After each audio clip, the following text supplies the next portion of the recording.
இன்னைக்கு நம்ம ஃப்ரீ ஃபயர்ல வந்திருக்கக்கூடிய ஃபேடட் வீலெல்லாம் ஸ்பின் பண்ண போறோம். கிட்டத்தட்ட நம்மள்ட்ட 610 டைமண்ட் இருக்கு. 610 டைமண்ட் வச்சு 3 ஃபேடட் வீடில் இருக்கு. அந்த 3 ஃபேடட் வீல்ல நம்மளுக்கு ஏதாவது ஒரு ரேர் ஐட்டமாவது குடுக்குறாங்களான்னு பார்க்கலாம். ஸோ ஃபர்ஸ்ட் ஆஃப் ஆல் எனக்கு இந்த ஸ்கைவிங் வந்து பார்த்தீங்கன்னா ரொம்ப புடிச்சிருக்கு. அதனால வந்து பார்த்தீங்கன்னா, இத நான் ஃபர்ஸ்ட் எடுக்கலாம் அப்படிங்கிற மாரி ஒரு ஐடியால அந்த 610 டைமண்ட்ல ஏதாவது ஒண்ணு விழுகும் அப்படின்ற நம்பிக்கையில நானும் ஸ்பின் பண்ணிக்கிட்டே இருக்கேன்.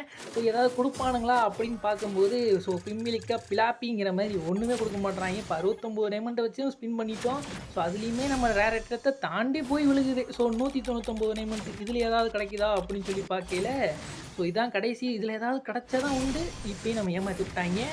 கடைசியா 499 டைமண்டுக்கு ரொம்ப நாள் கழிச்சு, அதாவது ஃபேடர் வீல்ல முடிய போற டைம்ல தான் வந்து பார்த்தீங்கன்னா, கிட்டத்தட்ட டைமண்ட கொஞ்சம் கொஞ்சமா சேர்த்து தான் இந்த ஃபேடர் வீலே எடுத்தேன்.